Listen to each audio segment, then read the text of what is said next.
tenant compte des résultats stricts de l'audit. Parce que 2017, à Pékin, souvenez-vous, il y avait une clameur, bu mel ni clameur bi, mais dañu dal ba ñu jox ñu un rapport bu wane ne en réalité le chirurgien n'a pas fauté. C'est pourquoi on l'avait pas sanctionné. Non, Pape, il faut pas dire ça. Mais dama bëgg ñu rester. Il faut pas dire ça. Dama bëgg ñu rester. En tout cas, la clameur aide beaucoup. Non, ma clarifier foofu. C'est pas que bu clameur amee rek la ñuy sanctionner, mais bu clameur amee la ñuy génne de cette manière-là pour rassurer l'opinion. Je vous dis que tous les jours ñu def ay audit de décès. waaw léegi dama am question monsieur le ministre. ñu des Louga est-ce que Louga amul désert médical tey jii est-ce que l'audit permettre na la nga parce que sànq bi may tudd Ousmane Tanor Dieng di wax ne niveau stratégique boo fa nekkee souvent pour nga am la bonne information est-ce que sa collaborateurs yi li ñu lay wax ak li am mooy benn parce que ñun aussi bi ñuy gëstu bi aussi dafa révéler autre chose là où on parle de négligence mënoon nañ fa def insuffisance par rapport aux ressources humaines ressources matérielles par rapport ak des chiffres yoo xamante ni tey l'hôpital est-ce que l'audit mën na génne ne l'hôpital de Louga en chiffres c'est quoi en réalité c'est-à-dire que est-ce que aujourd'hui 3 gynécologues par exemple pour toute la région de Louga défi loolu problème mu ressources humaines la dinaa ñëwaat ci chiffres yi mais tey jii l'hôpital de Louga en chiffres lan la audit bi génne et est-ce que au regard de ces chiffres mën nañu incriminer le personnel bi nga xamante ni moom mooy liggéey dans des conditions extrêmement difficiles et 3 rapports ont été envoyés au ministère moo tax ma ne est-ce que jot nga ci ministre est-ce que jot nga ci rapports yi et qu'est-ce que ces rapports disaient est-ce que ces rapports avaient trouvé une oreille attentive à l'endroit de la tutelle. Est-ce que l'hôpital a été aussi amputé de son financement? Justement, je reviens sur ça. Est-ce que l'hôpital a été amputé de son budget? On ne peut pas dire ça. On ne peut pas dire que l'hôpital a été amputé de son budget. Pourquoi ma wax la loolu? Parce que dañuy gérer 41 hôpitaux dans le pays. Bu ñu gérer les hôpitaux, chaque année, on donne une subvention à l'hôpital. Et cette subvention-là n'est pas donnée d'un seul coup au début de l'année pour toute la période. On donne effectivement à l'hôpital une subvention par trimestre. Et c'est au fur et à mesure de l'évolution de la gestion que l'État, effectivement, en fonction des besoins, envoie la subvention de manière progressive.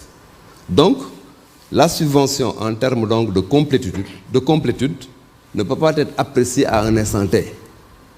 Donc, dañuy xool progressivement pendant l'année naka la ñuy envoyer des ressources au fur et à mesure de l'hôpital. C'est pourquoi je ne peux pas dire aujourd'hui que l'hôpital a été amputé de 100 millions. Aujourd'hui, l'État, dans tous les cas de figure, c'est que voilà le montant qu'il doit à l'hôpital et au fur et à mesure que les besoins sont exprimés, l'État envoie effectivement donc la subvention au niveau de ces structures. Aujourd'hui, nous sommes au mois d'avril.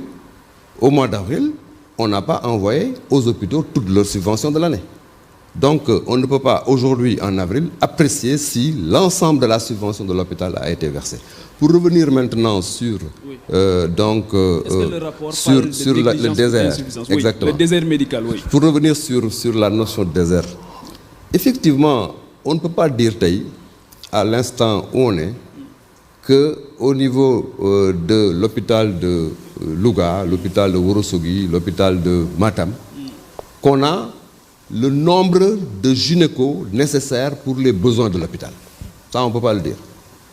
Mais aujourd'hui, au niveau de l'hôpital de Louga, on a 3 gynécos. Oui. Et au moment où, donc, Abstou Sokhna arrivait dans la structure, elle était assistée par une gynécologue et par plusieurs sages-femmes. Donc, du point de vue de la procédure et du point de vue, effectivement, des besoins en ressources humaines nécessaires pour prendre en charge Astou Sokhna, on avait effectivement ce qu'il fallait. On avait la gynéco et on avait des sages-femmes. C'est ça quand même qui est important. Maintenant, est-ce que l'hôpital, dans sa globalité, a toutes les ressources humaines nécessaires? Ça, je crois quand même, que le dire c'est trop dire. On est en train. Est-ce qu'il y avait des rapports qui disaient nettement que ce problème-là pouvait arriver à tout moment? Non, papa, on n'a pas ce rapport. C'est-à-dire, je vous ai dit qu'il y a un rapport administratif et financier et il y a un rapport de l'audit du décès. Mais un rapport qui dit que ce problème-là peut arriver à tout moment, mais on l'a pas. Moi, mes infos, d'après mes infos, 3 rapports ont été envoyés par le gouverneur, le médecin-chef et le directeur de l'hôpital. Et eux, aujourd'hui, pensent que là, où déjà, il n'y avait pas, déjà, rapport, boo xamante ni dafay wax ne négligence personnelle bi moo am amul. Rapport bi, audit bi li mu wane mooy insuffisance moom moo conduire au décès de Astou Sokhna. Non, Pape, vous ne pouvez pas dire ça. Moi, j'ai quand même lu le rapport. Vous ne l'avez pas lu. Vous ne pouvez pas dire devant les Sénégalais des choses comme ça, parce que c'est extrêmement grave ce que vous dites.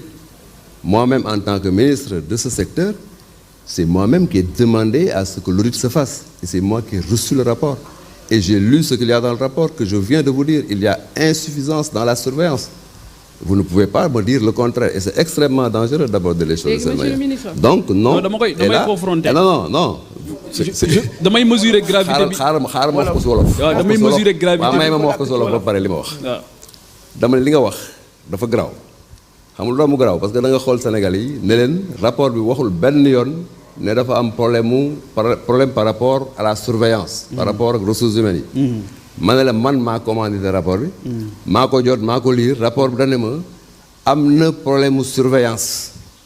yow nga wax le contraire donc il est important que booy wax ak Sénégalais yi non monsieur le ministre man aussi damay maintenir réalité bi. mais man aussi damay maintenir ne rapport dafa jóge ci maternité boobu ba tàyyi wax ministère bi ne leen jóg leen ci maternité bi sinon jiyi dina am ndax loolu da nga koy dëggal wala da nga koy wetti. man je vous dis non. léegi monsieur le ministre léegi je vous dis non. waaw léegi monsieur le ministre léegi nañu yaatal.